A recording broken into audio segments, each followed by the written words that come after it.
টানা বৃষ্টিতে হাঁটু পানিতে তলিয়ে গেছে নোয়াখালীর নিচু এলাকা থেকে শুরু করে প্রধান সড়ক, বিভিন্ন আবাসিক ও বাণিজ্যিক এলাকা। এতে দুর্ভোগে পড়েছেন স্কুল কলেজগামী শিক্ষার্থী, কর্মজীবী মানুষ, রোগী ও সাধারণ পথচারীরা। গত কয়েকদিনের টানা বৃষ্টিতে শহরসহ আশেপাশের পুকুরের পানি উপচে পড়ছে রাস্তাঘাটে। শহরের প্রাণকেন্দ্র পৌরবাজার, আল ফারুক স্কুল রোড, নতুন জেলখানা সড়ক, হাউসিং সড়ক সহ বিভিন্ন সড়কে জলাবদ্ধতা দেখা দিয়েছে। কোথাও কোথাও জমে আছে হাঁটু পানি।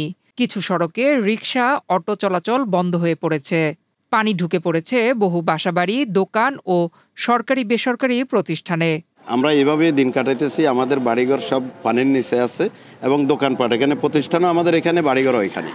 আমাদের প্রতিষ্ঠানগুলো পানির নিচে, আপনারা দেখেন এখানে সবগুলো প্রতিষ্ঠান পানির নিচে।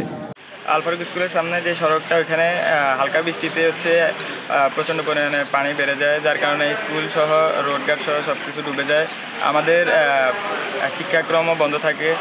এটা জেলা শহরের একমাত্র বড় বাজার এবং এখানে সবাই বাজার করে, এবং আমি প্রশাসনের কাছে দাবি করব একজন সাধারণ মানুষ হিসেবে যে এটা একটা যেন উন্নয়ন ঘটানো হয়।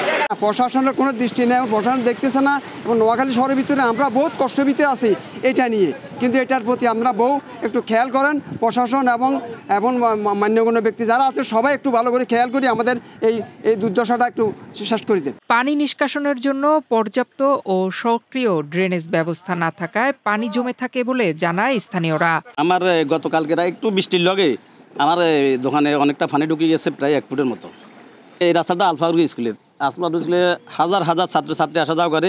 এই যে স্কুল বন্ধ হয়ে গেছে এবং আল ফারুকের যে পাশে ড্রেন আছে, এই ড্রেনটা আপনার পানি যাওয়ার মতো কোনো ব্যবস্থা নেই। ড্রেনগুলো আগেই পরিষ্কার করা উচিত ছিল।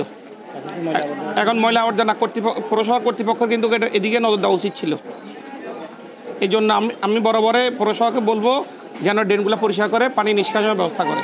এই জলাবদ্ধতা নিরসন ও অবৈধ দখলদারদের উচ্ছেদ করে খাল উদ্ধারের দাবিতে আন্দোলন করেছে শিক্ষার্থীসহ বিভিন্ন শ্রেণী পেশার মানুষ।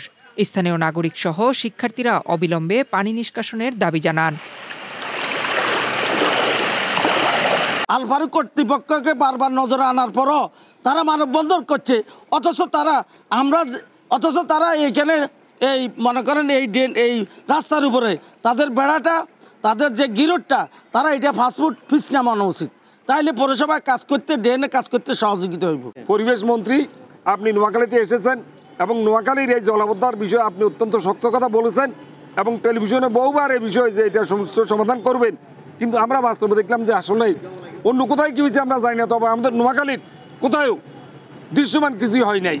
জলাবদ্ধতা নিরসনের জন্য অভিযান চলছে এবং বর্ষার আগে অবৈধ দখলদার উচ্ছেদ করা হবে বলে জানায় নোয়াখালী পৌর প্রশাসক। দীর্ঘদিন ধরে খালগুলো বেদখল হয়ে আছে। আমরা জেলা প্রশাসনের সাথেও কথা বলেছি, উচ্ছেদ অভিযান পরিচালনা করব আমরা।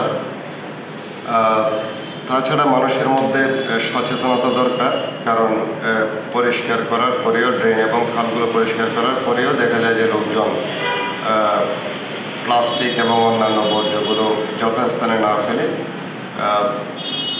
ড্রেন এবং খালে ফেলে। তো এটি আসলে খুবই অগ্রহণযোগ্য বিষয়। নাগরিকদেরও সচেতন হতে হবে, পৌরসভাকে সহযোগিতা করতে হবে।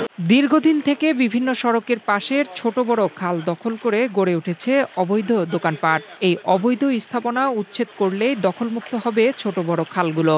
আর খালগুলো দখলমুক্ত ও খনন বা সংস্কার করলে শহরবাসী মুক্তি পাবে এই জলাবদ্ধতার অভিশাপ থেকে।